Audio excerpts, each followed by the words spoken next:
Привет, с вами Андрей. Сегодня мы находимся в городе Ганновер. Нежданно-негаданно все-таки решили до него доехать, потому что всегда получалось так, когда мы ехали мимо этого небольшого городка, по сравнению с Бременом или с Берлином, с Гамбургом, с Мюнхеном. Ганновер, он относительно небольшой городок, 500 тысяч человек здесь проживает. Вот всегда мы мимо проезжаем и всегда говорим, надо заехать, посмотреть. И наконец-то нашли мы время. Сегодня пятница, после работы я приехал домой, переоделся, взял супругу, сели в машину, 2 часа пути, и мы в городе Ганновер. Остановились в 4-звездочном отеле, только заехали, 9 часов. Ресторан еще работает, бар до 11 работает. Также есть здесь бассейн, сауна до 10 работает. Так что, может быть, еще куда-нибудь успеем сходить. Завтра, суббота, утром завтрак в ресторане, и день у нас насыщенный будет. Хотим проехаться по городу, посмотреть достопримечательности. Хоть и город небольшой, но есть что посмотреть. Так что давайте, ребятушки, до завтра. Смотрим. И я надеюсь, будет интересно. Так что сейчас мы просто отдыхаем.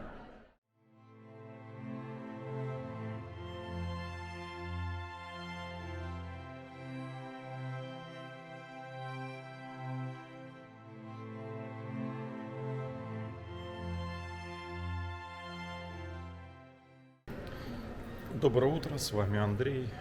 После плотного завтрака в Ганновере сегодня день будет насыщенный. Сперва мы едем, я тут посмотрел, оказывается, рядом с этим отелем, буквально в 6 минутах на машине есть, сегодня суббота, местный флюмарк. По-русски это барахолка. Первое отличие барахолки от гамбургской барахолки: вход на толкучку стоит 1,5 евро, ребята. То есть продавцы, которые сюда привозят товар, должны платить деньги, и те, кто хочет прийти что-то купить, тоже должны заплатить деньги. Так что платим 1,5 евро и заходим на барахолку. Так как мы здесь первый раз, так что будем вместе смотреть, удивляться или разочаровываться. Пока я вижу, только новые товары здесь стоят, лежат. Хотя есть, и вот смотри, интересная посуда.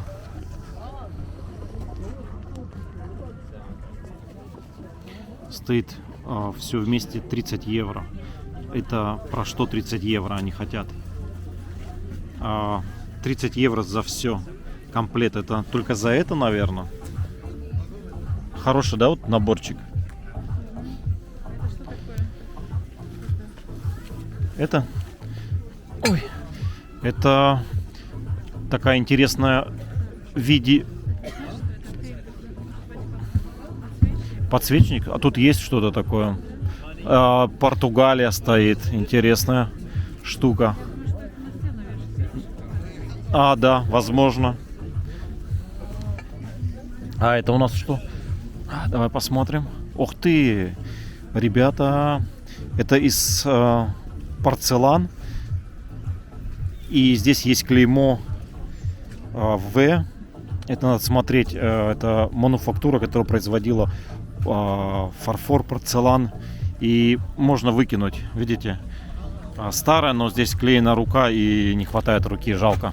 Моя супруга говорит, что возможно это русское производство. Посмотрите, стоит ЗИГ, печать. Надо будет посмотреть, кто это производил. Продавец хотел нам продать все за 30 евро, но мы посмотрели, там все разнобой и много битой посуды. Так что мы взяли вот этого петушка, мы его спасли за 2 евро. Так что идем дальше. Ящик — это фонарь с разными стеклянными цветными, да, такими насадками. Классно. Но я думаю, что это 70-80-х года. Немецкий.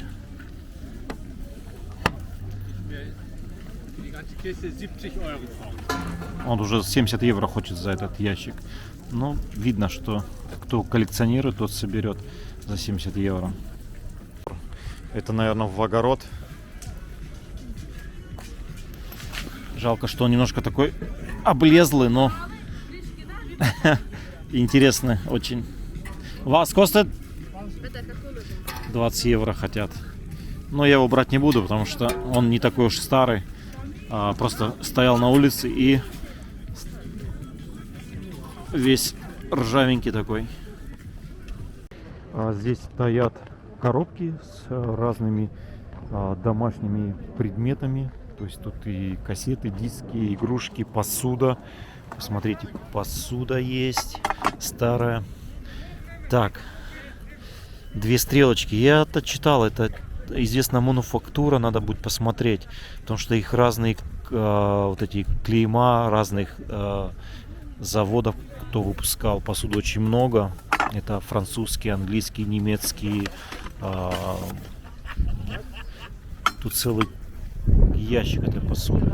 Опять, еще раз повторюсь, в этих ящиках надо рыться. Если кто-то что-то хочет найти и знает, что искать, то можно порыться и найти то, что он ищет. Потому что надо смотреть. Как правило, в этих ящиках ничего ценного нет. Ну, обычно барахло, да. Но вот среди этого барахла можно будет найти что-нибудь ценное. Вот в таких небольших корзинках, ящиках бывает и часы какие-нибудь старые, известные можно найти. Здесь пока ничего не вижу. Здесь я думаю, что и я ничего не найду, кроме ключей. Вот, смотрите. Так, вот здесь есть глюкфенинг. Это у нас в виде кулончика был сделан. Старый. Ну, он уже весь такой обтерся, и там ничего интересного я не вижу. Вот среди таких непонятных игрушек деревянных я нашел интересную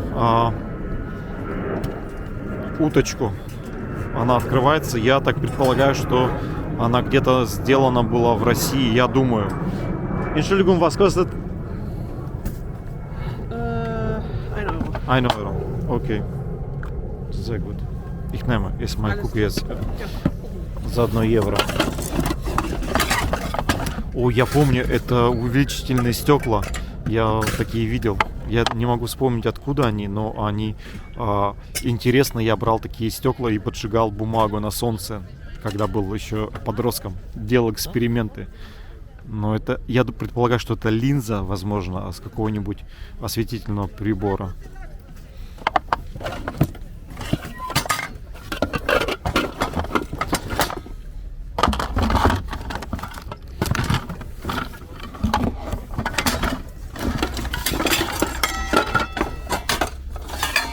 Симпатичные тарелочки, но пока я их брать не буду, у меня уже есть наподобие. Какой-то меч, вот в бидоне стоит. Сейчас подойду поближе.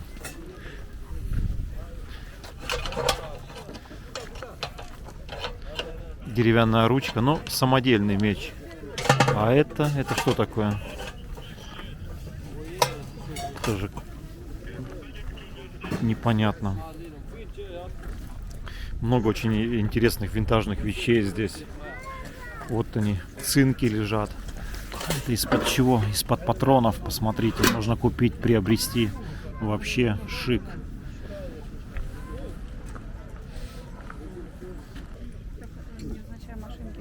Любители старых знаков, всяких старых табличек. Кока-кола есть. Вот. Немецкий флаг. Пенсильвания. То есть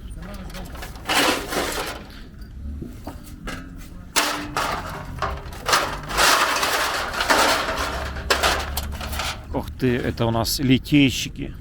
Тоже очень интересная композиция.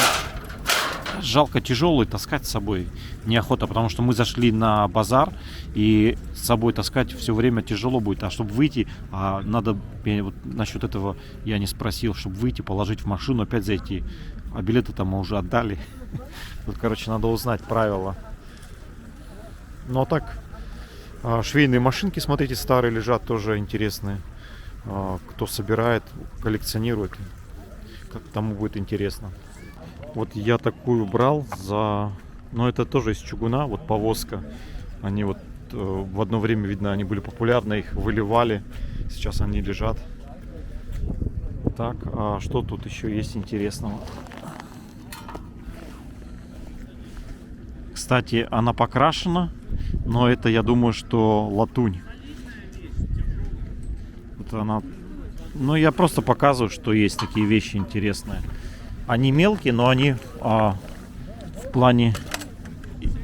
Это такие часы старые, под старину.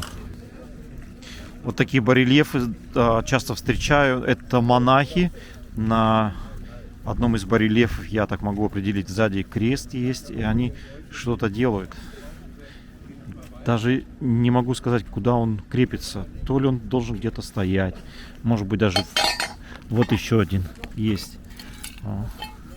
Когда их выливали, трудно сказать. Тут даже печать есть. И подпись чья-то. Это тоже у нас то ли Моисей, то ли еще кто-то идет какой-то. И сверху сидит ангел, то ли Купидон. Трудно сказать, но интересно. Так, вот тут я вижу, что это Бухольц, это небольшой городок Германии, 1975 год. Но это сделали в 1975 году. Вот такой шлем предлагают за 15 евро. Ich könnte das für 10 kaufen. Geht nicht. Но я хочу за десятку, он не хочет. 15 евро. Но он 55-го года. Я так думаю, что он крашеный. Видите? Он немножко должен быть светлее. Здесь я посмотрел, уже стоит, что вот даже там есть 55-57. Ну ладно, я его пока оставлю. Потом подойду, может быть, созреет.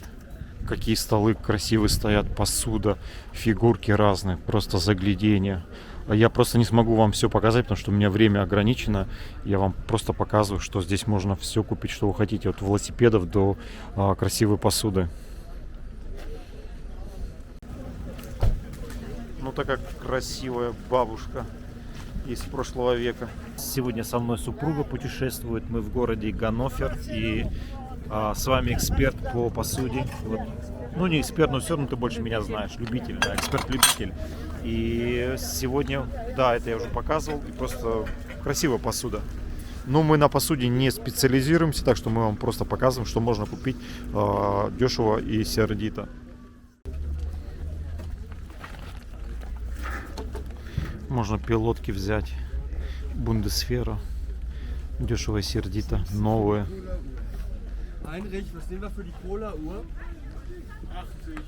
Was kostet eine? Nee, zusammen nur 150. 150. Он продается только все вместе за 150. А в интернете одна бутылка стоит где-то 50-60 евро, потому что это начало 20 века, и я уже посмотрел, они прикольные. Но 150 евро за 30 вот этих я не готов отдать. Да, их можно продать дороже, я знаю, но как долго я их буду продавать, вот в чем вопрос. Я хотел купить одну-две на пробу, но он не продает, так что жалко, конечно. Идем дальше. Так, посмотрите, что я тут нашел. Это бронзовый колокольчик в виде женщины. Фильданк. Опс. Как вам такой бронзовый колокольчик? Это просто находка. За каких-то 7 евро такую старую вещь купить, это просто повезло мне. Ребята, мы не зря приехали. Мы уже половину рынка прошли и много интересных вещей нашли. Это просто, ну не зря мы приехали сюда, я вам скажу. Смотрите, тут выбор очень большой. Если вот так все аккуратно рассматривать, то можно много интересных вещей найти.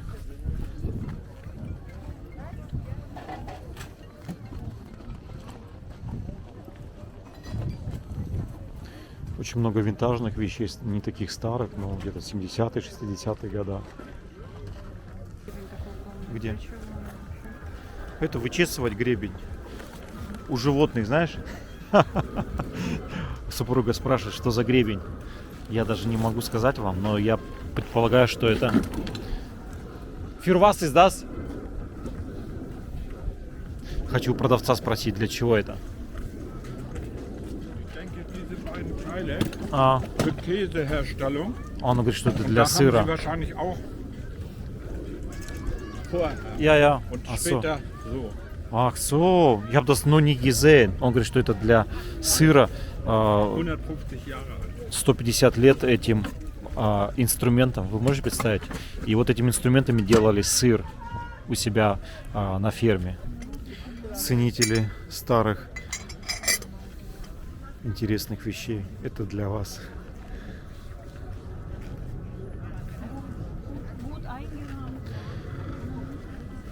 Старые ключи, ложечки сувенирные. Столовые приборы есть. О, а это подковы. На счастье можно купить.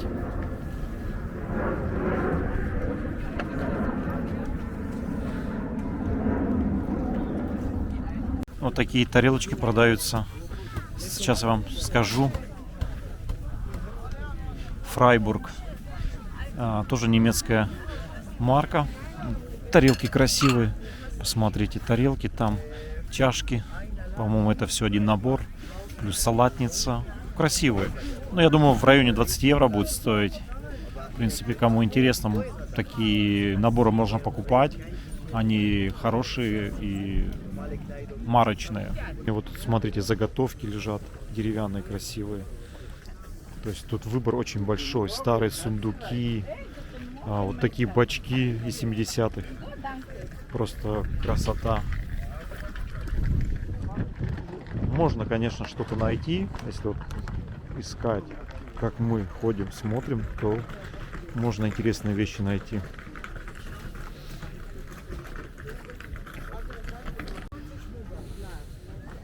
Зажигалки, ножики. Старые весы есть. В хорошем состоянии. Тут же какая-то книга старая. На ней стоит чашечка чая. Прямо на старой книге пьют. Entschuldigung, was kostet? 5. 5. Ich habe noch Ja. mehr hier. За 5 евро вы хотите купить евангелическую какую-нибудь Библию? Какого года? Was ist das denn hier? Das ist nur alte.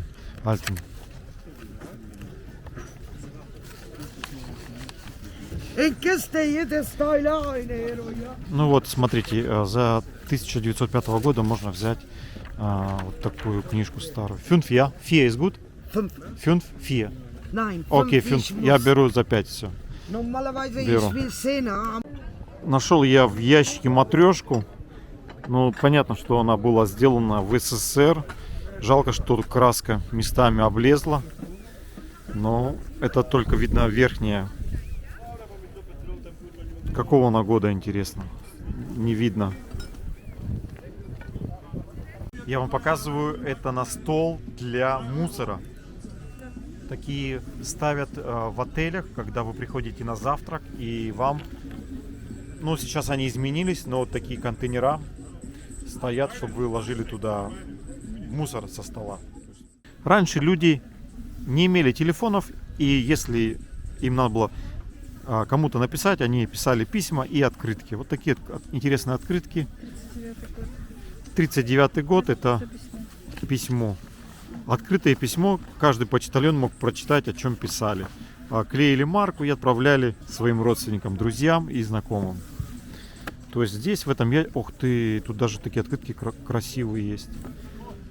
И она новая. Ну, как я имею в виду, не новая, а не использованная.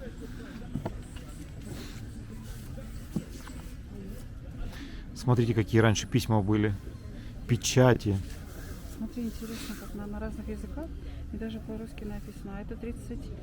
Какой год, я не могу понять. Deutsche Reich. Deutsche Reich. Супруга нашла старую открытку. На открытке написано на разных языках. Открытое письмо. А если посмотреть русский язык, то это еще старый царский язык. Даже, да. Видите, там как было написано. И печать указывает на то, что это, возможно, Deutsche Reich. Это было до 1900 какого года? Где-то 20-х годов, наверное. Это начало 20 века. И посмотреть, даже вот есть такие знаки, да, вот на бумаге. То есть... А это уже более новый, да? Калининград. Ну, понятно, что он. Ну, кто-то собирал, видите, целый набор таких интересных. Смотри, какие были раньше конверты. Это конверты, Андрюш. Да. Конверты какие. Да. Это Брауншвайг Штатсбанк. Вот такие раньше конверты использовали банки. Очень интересно, вот по этим конвертам можно изучать историю почты, бумага, какая использовалась, печати интересные. А вот смотрите, 44 год, шла Вторая мировая война. Дрезден-банк писал какому-то хер Бруно Кунзе, что он должен был заплатить, допустим. И вот смотрите, печать. Третий рейх. Да, я вижу, это, то есть это интересная история. И вот просто трогаешь, и аж мурашки по коже идут. Люди собирали это все, и было интересно. Ух ты! Это даже какое-то письмо запечатанное. Это письмо для политической... как бы это были такие политические курсы для солдат. Обалдеть. И там были, наверное, какие-нибудь специальные такие... ну, это чтобы люди могли читать и понимать, за кого они воевали и почему. То есть это интересно. Это типа правила, не правила солдат, а обязанности солдата. Я перевожу вам с немецкого. Ну вот, ребят, тут смотрите сколько. Империализмус, социализмус, обалдеть. Это все для немецких солдат. Присылали на фронт, чтобы они были политическими подкованными людьми. Это просто находка, конечно. Вот кто занимается этим, это, конечно, целый клад. Сразу переходим к посуде. Библия уже есть, которая более 100 лет. Я только что одну Библию продал и сразу думаю, надо купить костяной фарфор. Да, ты была права. Сейчас я гляну, скажу, что это... Да, так и есть. Чина бляу. Костяной фарфор. Видите, супруга разбирается. Очень тоже интересная посуда. Немножко уже видно, да, рисунок с годами. Не такой четкий, но кто ценит такую посуду, она будет интересна. Но опять же, да, вот брать набор полностью — это риск, потому что многие чашки имеют вот такие следы износа. Тут надо смотреть, и то она с другого набора чашечка. Так что идем дальше. Здесь реально много всего. Посмотрите, картины красивые. Я уже не раз такие брал. Это водяные мельницы. Раньше их рисовали. И я думаю, что больше 100 евро будет такая мельница стоить. Но красивая картина, большая. У меня чуть поменьше я брал. Я не сильный фанат мотоциклов, но я знаю, что любители Харли Дэвидсона собирают разную атрибутику. И вот такой старый плакат, какого года я вам пока не могу сказать, я могу купить, и кому-то он, может быть, понадобится. Так что я беру такой плакат. Почему бы нет? Глубокий, как салатница. Да, как салатница, красиво. Бавария, но не полный набор, красивый. Камера пишет, да. Все мы пишем. Много, да, посуды мы увидели. Вот смотрите, зеркало есть такое. Я люблю дамские старые зеркала, но это не сильно оно старое, наверное, 70-е. Двухсторонние. Да, это пластик, но жалко, это немножко зеркало с царапинами. Я более старые зеркала люблю. Мне нравится.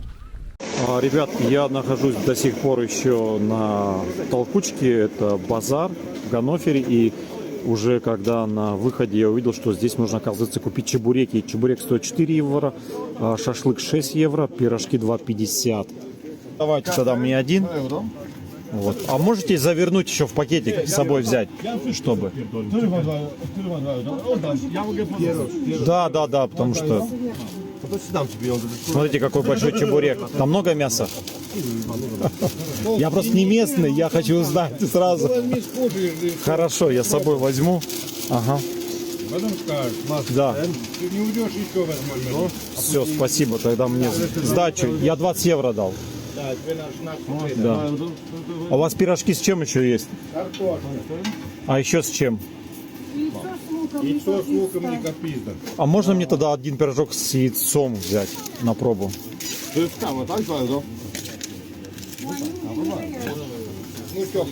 Понятно.